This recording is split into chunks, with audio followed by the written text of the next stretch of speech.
ግን ኃይለኛ የሆንኩት ለምንድን ነው አለችኝ እናትየዋ ዞራ ሚስትየዋ። አንቺ ውስጥ ያለው ደግሞ እንድታገቢ አይፈልግም ነበራ።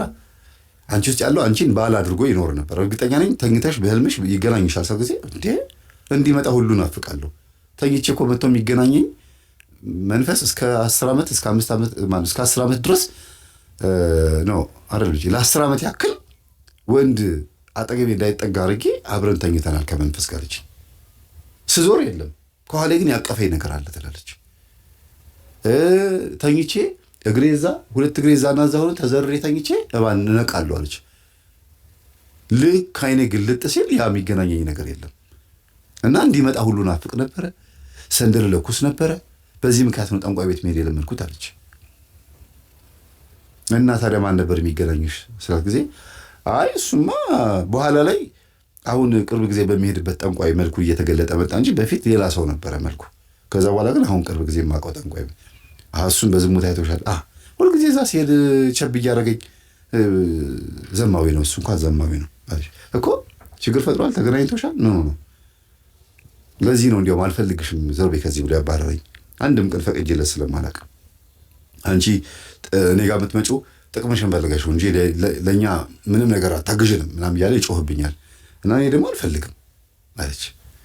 እና ዞሮ ዞሮ እሷ ኃይለኛ የሆነችው በምንድን ነው? በመንፈሱ ምክንያት ሊያወላ ያለው ያገባት አይነ ጥላ ስታገባ አይፈልግም፣ ባል ሲመጣ አይፈልግም። እና መስተፋቅሩ ደግሞ ተላከ። ምን አልግ ተብሎ ነው? አጋባ ተብሎ ነው የመጣው። ሰይጣን ነው፣ አይጣላም። ውስጥ ያለው ዛርና ያገባት መንፈስ ቡዳና ወይም ባልና የመጣው መስተፋቅር ሌላ ባል ነው የመጣው። ባል አድርግ ተብሎ ባልን ወክሎ ሪፕሬዘንት አድርጎ ነው ሁለት ባሎች እሷ ውስጥ የገቡትና እንዴት ኃይለኛ አትሆንም? ሁለት መናፍስት ተቀምጠው ሁለቱም ስራቸውን ይሰራሉ። ያም ይገናኛታል፣ ይሄኛውም ደግሞ ከባሏ ጋር ደህና አድርጎ ያጣላታል ማለት ነው። ኃይለኛ ያደርጋታል። ስድቧ፣ ንግግሯ ኃይለኛ ነውና ፊዚካሊም ትንሽ ታስፈራለች። ደንደን ያለች ናት። ጠቅልል ነው የምታደርገው ሲዛ እና ብቻ አንዳንዴ ነብር ይሆናሉ ሴቶች። ያው ነብሮ ስላለ ነው ውስጥ አንበሶ ዛሩ ስላለ ነውና እግዚአብሔር ገሰጸው እንዲህ አይነቱ መንፈስ። በዚህ ውጥረት መካከል ላይ እኔ ጥያቄ ጠየቅኳቸው። ከእናንተ ውስጥ ያልገባው አለ? አሁን እየተከናወነ ያለው ነገር ያልገባው አለ? ሰው ጊዜ ትምህርትህን አላዳመጥኩም እንጂ አውቃለሁ እኮ ቲክቶክ ላይ አለች። አሁን ያልኩት አሁን የተፈጸመው ነገር አልገባሽም? ገብቶሻል አልኳት። በደንብ ነው የገባኝ። በቃ በደንብ ነው የገባኝ። ስልኬን አታየውም? ስንት ጊዜ እየጮህ እንደሆነ ደውሎ የማያውቅ እሱ ራሱ እኮ ሴሰኛ ዘማዊ ነው ባለቤቴ ራሱ። እኔ ከዚህ ጋር ተኝቼ ፔንሲዮን ወይም ደግሞ ግሮሰሪ ቆይተን ጠጥተን ልክ ወደ ቤት ስመጣ ባሌ ደግሞ ከቤት ሰራተኛ ጋር ተኝቶ አገኘዋለሁ። ምን አልከኝ? እንዲያውም አለችው አንቺ ደግሞ ተረጂው እንጂ በቃ አይደለ ቀድሜ ያልኳችሁ ተረጂው በቃ እኔና አሁን አንቺ ከኔ ጋር ተኝተሽ ሚስቴ ብትመጣ ምን አይነት ስሜት ነው የሚሰማት? ልክ እንደዛ አድርገሽ ማሰብ ያለብሽ አንቺም እኮ በቃ እንደ ባልሽ ሊሆንሽው ብሎ ነው የሚያረጋጋኝና ለኃጢአት እንድንመቻች ነው ያደረግን አለች ራሷ። እና ስለዚህ ባለቤትሽን አሁን ታግዣለሽ አታግዡም አልኳት። ኧረ እኔ አግዘዋለሁ ችግር የለውም በቃ የልጆች አባት ነው እሱም ችግር አለበት ማለት ነው። ምናልባትም እሱም እኔን በመስተፋቅር አግብቶ ሊሆን ይችላል ስትል አይ እሱ እንኳን መስተፋቅር ብላችሁ ሁሉ ነገር ሰይጣን ላይ አታላኩ። የት ነው የተገናኛችሁት አልኳት። ናይት ክለብ ነው የተገናኘነው አለች። በቃ ስትጨፍሪ ምን ስትይ ነው እዛ ያገኘሽ? በዝሙት ነው። ስለዚህ የዝሙት መንፈስ ነው ከባልሽ ወደ አንቺ ወይም ከአንቺ ወደ እሱ ሄደው። ስለዚህ ስገጂ ጸልይ ባልሽን አግዡ ብለን እሷን ሸኘናት። እስካሁን ድረስ አላገኘኋትም ማለት ልትደውልም ፈቃደኛ አይደለችም። እኛም ስንደውል አታነሳም። ግን ያው ትምህርቱን እያዳመጠች እንደሆነ ቴክስት አድርጋለኛለች ነው የሚለው እሱ። ቤቱ ተስተካከለ። ደብተራው ግን ፈተና ሆነብን። ያ ንስሐ ገብቻለሁ ያለው ደብተራ ወይም ደግሞ ትቻለሁ ያለው ደብተራ አሁንም እያሳደሰባቸው ይሰግዳሉ፣ ይጸልያሉ፣ በህብረት ይሰግዳሉ። ቤቱን በጸሎት እየበራ ነው። ያ ዝሙት የነበረበት ባል ችግር የፈጠረው ባል አሁን እየሰገደ ነው ያለው። ግን አሁንም ይልክባቸዋል። ለምን እንዳይጋለጥ እንዳይዋረድ ማለት ነው። እና አንድ ጊዜ ደወልኩላቸውና እኔ የምልዎት ቀሲስ መላክ ያዋጣል እንዴ? አሁንም እኮ እርሶ የሚልኩት መንፈስ እየተያዘ ነው። በቃ እኮ ድጋሚ ይሄ ነገር አይላኩ ታወቀ፣ ተዋረዱ አይደለ? ከታወቀ በኋላ እንዳልዋረድ ብሎ የሚልኩት ነገር ለምንድን ነው? እሳቸው ጊዜ እንደዚህ የሚያወራል እንዴ አሉ።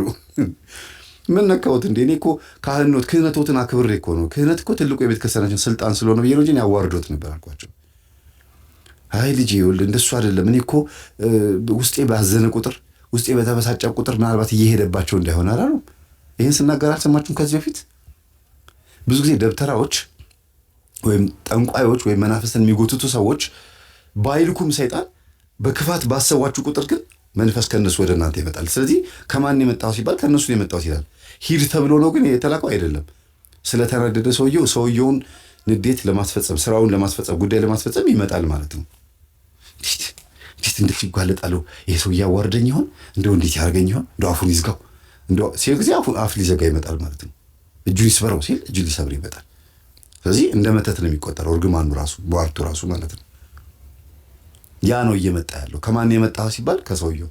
ስለዚህ ወደ መጣህበት ተመለስ ብለን መዝሙር 90 መዝሙር 11ን መዝሙር 34ን መዝሙር 58 መዝሙር 68 መዝሙር 138ን ጸልየን ወደ መጣህበት ተመለስ ብለን ወደ እርሶ ከላክ ነው ከተኙበት አልጋ ይነሱ አልኳቸው።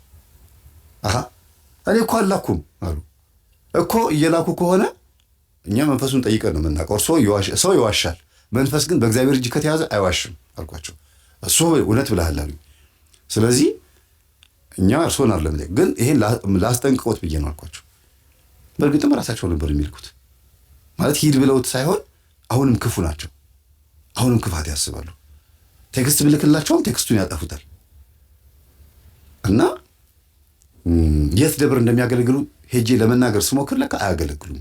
በኋላ ነው ያወቅሁትና በጣም አዘንኩኝ። አድራሻቸው ራሱ አይታወቅም። በስልክ ብቻ ነው የሚገኙት በቴሌግራም። ምን አይነት ዘመን ላይ ያለ ነው ግን አባታችን እንዴት እንደዚህ ያደርጋሉ? ይሄ እኮ ነውር ነው እኮ፣ በጣም እኮ መረገም ነው እኮ። ከካህን ከጠመጠመ አንድ አባት ይሄ እኮ አይጠበቅም ብዬ በቃ ፖላይት ሆኜ መምከር ጀመርኩኝ። ዝም ያዩታል ግን መልስ አይመልሱም። መጨረሻ ላይ እግዚአብሔር ይገስጾት ብዬ ነው የዘጋሁት። በቃ ሌላ ምንም አላልኩም እስካሁን ድረስ ማለት ነው። እግዚአብሔር ይገስጾት፣ እርሱ ላይ ያለውን መንፈስና ራስዎትን ይገስጾት፣ በቃ እግዚአብሔር ይቅጣዎት ብዬ ዘጋሁት። እና አሁን እየሰገዱ ነው እነዚህ ቤተሰቦች። በትዳር ላይ በመሃል እንዲወሰልቱ ሲያደርግ የነበረው መንፈስም ማን ነው? ያው ማስተፋቀር ነው፣ ዝሙት መንፈስ ነው። ብዙ ጊዜ የድሮ ፍቅረኛችሁን ከተለያያችሁ በኋላ አትገናኙ፣ ሰላም ተባባሉ፣ ችግር የለውም ሰላም መባባሉ፣ አለመገናኘቱ ይመረጣል እንጂ ግን መንፈሳዊ ከሆኑ በኋላ እንደምን አደርሽ እግዚአብሔር ይመስገን ብሎ ማለት ነው ችግር የለውም። ወደ ዝሙት የሚገፋፋ ላይፍ ያሳለፋችሁ ከነበራችሁ የቀደመ ህይወታችሁ የምታስታውሱበት ሁኔታ ካለ ግን አለመገናኘት ይሻላል። እንደገናም መልሶ ምን ያደርጋል? ዘማዊ ያደርጋችሁና በህይወታችሁ ላይ አደጋ ይፈጥራል። ሁለት አደጋ ነው የሚፈጥረው። አንደኛ ትዳር፣ ልጅ፣ ቤተሰብ እንዲፈርስ ያደርጋል። ሁለተኛ ከእግዚአብሔር ጋር ያጣላል። ከእግዚአብሔር ጋር ያጣላል። ነፍሳችሁ ትቅበዘበዛለች። እና ደግሞ መጋለጥም ደግሞ አለ፣ እንደዚህ መዋረድም ደግሞ አለ። እግዚአብሔር ከዚህ ነገር ይጠብቀን እንጂ ሁላችንም ሰው አያየኝም ብሎ ራቅ ያለ ሰፈር ሄዶ ቤርጎ መከራየት፣ እንደገና ደግሞ በር ዘግቶ ቆልፎ መተኛት። ያ ከሰው አይን ነው እንጂ የምንሰወረው ከመላእክትና ከቅዱሳን ከእግዚአብሔር አይን አንሰወርም። ኢቭን ከመንፈሱ አይን ራሱ መሰወር አይቻልም። እንደዚህ አይነት ነገር ስላለ ማለት ነው። አይኑም ማያርፍ ቀዥቃዣ የሆነ ሰው እንደ ምክር ልጨርሰውና በዚህ መደምደም ያላርገውና የዝሙት ችግር ያለበት አንድ ቀዥቃዣ ወጣት የሆነ ወይም ደግሞ ባለትዳርም ሊሆን ይችላል። ዋው ሲያምር ከዚህ ጋር መተኛት ነበረ እያለ የሚያይ ከሆነ ያ የዝሙት መንፈሱ ሴቶቹ ላይ ይሄድና እነዛ ሴቶች አጋጣሚ ሆነ የሚጸልዩ፣ የሚጸበሉ፣ ጸበል የሚጠመቁ ምናምን ከሆነ ይዋረዳል። ይሄ ሰው ይገባላ። የሱ የዝሙት መንፈስ ከማን የመጣው ሲባል ከገሌ ይላል። ከአባቷ የመጣ ልጅ ነግራኛች። ከአባትሽ ነው የመጣሁት እኮ አውቀህ ነው? አይደለም፣ ከሱ የዝሙት መንፈስ የመጣሁት አይቶ ስላየሽ ነው። ከዛ አባቴ እንደዚህ እኮ እያለኝ ነው፣ እንደዚህ ታየኛለህ እንዴ? ቤት ተከራይቼ ልውጣ እንዴ ስትለው ጊዜ አዎን ያላት። በቃ ተከራይተሽ ውጪ፣ በቃ ሐቁን ተናገረ አባትየው። ለምን? የዝሙት መንፈስ ነው። ሰውየው አባትየው አይደለም ይሄን እያደረገ ያለው፣ ወዶ አይደለም ተይዞ ነው ማለት ነው። በቃ ተከራይተሽ ውጪ አላት። አባትና ልጅ ነበር የሚኖሩት። ተከራይታ ወጣች። አባቴ ነው ብላ እንደፈልገች ትሆን ነበር ወዲያ ወዲህ። ልጅቷ አድጋ ለካ እናቷን መስላ ቁጭ ብላለች። አድጋ እናቷን መስላ ቁጭ ሁሉ ነገሯ ቁጭ እናቷን በቃ ወጣች። ከዛ ከትንሽ ጊዜ በኋላ አገባሁ ምናምን ብላ ብቻ ሰርግ ተደግሶ ምናምን አባቷን ያው ወግ ማድረግ አሳየችው። ግን በቃ ፈተና ውስጥ ነበር ይሄ ሰው። ለምን ሲባል ያገባው በምንድነው? በመስተፋቅር ስለነበረ። በኋላ ሚስጥሩ ሲያዝ ሚስቱን እናቷን ያገባው በመስተፋቅር ስለነበር ያው መንፈስ መልሶ ልጅቷን ያዝ። ለምን ልጅቷ የተወለደችው በምንድነው? በመስተፋቅር መንፈስ ነው። ያገባው በመስተፋቅር ስለሆነ ልጆቹም የዛው ልጆች ነው የሚሆኑት። በመስተፋቅር የተወለዱ ልጆች ደግሞ ባህሪያቸው ትንሽ ለየት ያለ ነው። አንድ 3 ባህሪ ያላቸው ከዚህ በፊት ደጋግሜ ተናግሬያለሁ። አንደኛ ኃይለኛና ለወላጅም ለምንም የማይታዘዙ ለሃይማኖት ግድ የሌላቸው ዝም ብሎ መረድ ይሆናሉ። ሁለተኛ ነገር በልጅነታቸው ነው ወንዱም ሴቱም ድንግልናቸውን የሚያጡት። በመስተፋቅር የገቡ ከሆኑ ያው የዝሙት መንፈስ አይደል የመስተፋቅር አይደል እነሱም እንደዛው ነው የሚያዩት። ከሁሉም ጋር ሄሎ መላተም ነው፣ ካገኙት ጋር መተኛት ነው። ሶስተኛና ትልቁ ጉዳይ ግን ህይወታቸው ራሱ ሚዝረብል ነው። በቃ እነዚህ ልጆች የነኩት አይባረክም፣ የሄዱበት ቦታ ሁሉ ይበላሽባቸዋል፣ ነገሮች አይሳካላቸውም። እና በጸበልና በንስሐ በቅዱስ ቁርባን በእምነት በሃይማኖት ስርዓት በመንፈሳዊ ህይወት ውስጥ ብቻ ነው ይሄን ነገር ማትረፍ የምንችለው ቤተሰቦቼ።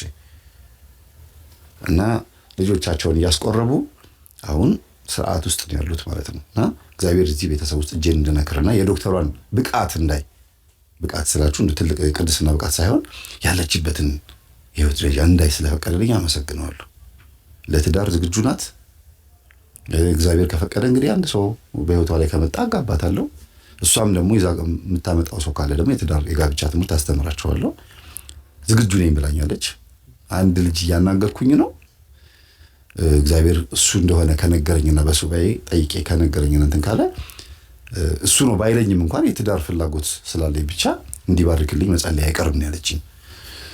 እና እንግዳ ሆና እዛ ቤት ገብታ ለዚህም ቤት ለዛም ቤት ነው በረከት የሆነችው። ለየትኛው ለደብተራውም ጭምር አርፎ እንዲቀመጥ እንዲጋለጥም ጭምር ነው የሆነችው። እና አንዳንዴ በጣም ረጅም ሰዓት የሚሰግዱ ሰዎች፣ ቅዱስ ቁርባን እየተቀበሉ የሚጸበሉ ሰዎች፣ ከዝሙትም ከምንም ርቀው ሳያውቁት ስጋቸውን ቀድሰውት የተቀመጡ ሰዎች እንዲህ አይነት ተአምር ይታይባቸዋል።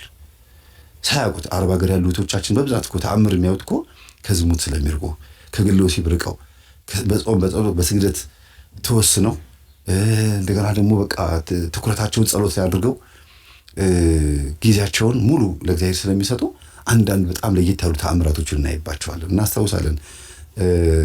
ዩቲዩበር የሽበር ይመስለኛል የሽበር ፋንታውን አይደለ የሚባለው ያቀረባት የዛሬ ስንት ዓመት አርባ ሀገር የምትሰራ አንዲት የቤት ሰራተኛ ቅባ ቅዱስ ከሰሉታ ላይ እንዴት ይፈስ እንደነበር አይታችኋል አይደል? እንደዛ አይነት ቅድስና ውስጥ እስከ መግባት ድረስ ይደረሳል። እንግዲህ ያቺ ልጅ አሁን የት እንዳለች አላውቅም። ባቅ ደስ ይለኛል። እና አረቦቹ ክርስቲያኖቹ አባታችን እያሉ በአረብኛ ምን ይሏት ነበረ? ምን አይነት ቅድስና ነው እያሉ ነበርና እንደዚህ ያሉ ቅባ ቅዱስ ከዚህ ካንገቷ ላይ ይቀዳሉ፣ ይፈሳል፣ ይቀዳሉ እና እንደዛ ነበረ። ከእጇ ላይ ዘይት ብቻ ነበር የሚፈሰው። ልጅቷ ግን ሳታውቀው ለእግዚአብሔር ኃጢአቷን ትታ ለእግዚአብሔር ራሷን ሰጥታ ኃጢአቷን ተናዛ እየጸለየች እየሰገደች ባለችበት ሰዓት የመጣ ነው የሚሆነው ይሄ። አንዳንዴ ሳያውቁት ራሳቸውን የሆነ የሚገርም ቦታ ላይ ያገኙታል። በዛ ሰዓት መደናገጥ አለም ያለባችሁ ወንዶችም ሴቶችም ማለት ነው። እግዚአብሔርን አመስግናችሁ አንተ የፈለግከው ነገር ከሆነ ግለጠው፣ እኔ ግን መግለጥ አልፈልግም ነው ማለት ያለባችሁ።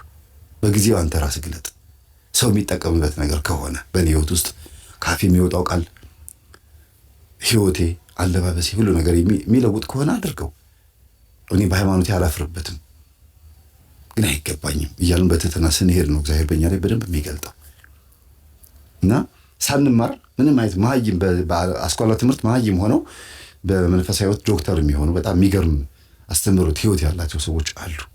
እና ሰው መናቅ አያስፈልግም። ዘመድ በቤታችን ሲመጣ ያንን ዘመድ በደንብ አድርጎ ማወቅ ያስፈልጋል። ሊያጣላም ይችላል፣ ሊያፋቅርም ይችላል። እና ቼክ ማድረግ አለባችሁ። አውቃችሁት ነው አብራችሁ መኖር ያለባችሁ።